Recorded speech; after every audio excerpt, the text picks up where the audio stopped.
En esta unidad aplicaremos los instrumentos correspondientes para recoger los datos que luego se van a analizar, una vez que ya hemos planteado nuestro diseño de investigación. Es decir, esta unidad se refiere al proceso de recogida de los datos.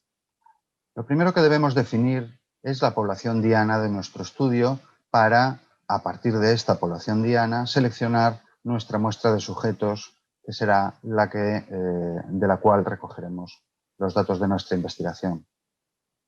Aunque en su texto básico aparecen las principales técnicas para seleccionar muestras representativas de la población y los distintos tipos de muestreo que son necesarios para ello, así como las fórmulas para calcular el tamaño óptimo de la muestra, en la mayoría de las ocasiones no será necesario seleccionar una muestra representativa de la población general.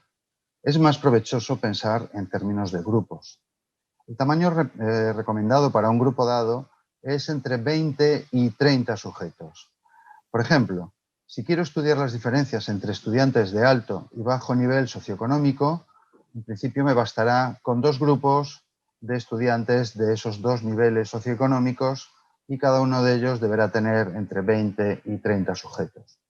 Por lo tanto, no necesitaré recoger una muestra representativa de todos los niveles socioeconómicos, de todos los tipos de estudiantes, de todos los tipos de centros que existen. Será necesario también decidir cómo se va a recoger la información de la muestra, es decir, el trabajo de campo. Podemos emplear un cuestionario en lápiz y papel y ir recogiendo nuestra muestra de forma manual, o bien podemos crear un instrumento online e invitar a los sujetos de la población diana a cumplimentarlo. Es decir, existen distintas estrategias para recoger esa información.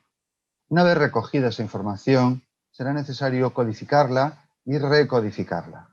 Codificarla quiere decir que, por ejemplo, si he recogido la información en un formato de lápiz y papel, tendré que pasar las respuestas de los sujetos, en formato numérico preferiblemente, a una base de datos, a una hoja de cálculo o a un programa estadístico.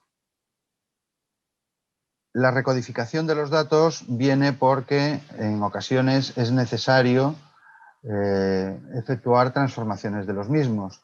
Cuando recogemos información online, por ejemplo, utilizando un cuestionario como Microsoft Forms o Google Forms, las respuestas de los sujetos aparecen de una forma que no es la más adecuada para tratarla estadísticamente. Por lo tanto, tendré que realizar a veces recodificaciones de los datos que me proporciona directamente el programa de encuestas online para poder utilizar luego los datos de esa encuesta online en un programa de análisis estadístico. Por tanto, tanto la codificación como la recodificación pueden ser necesarias.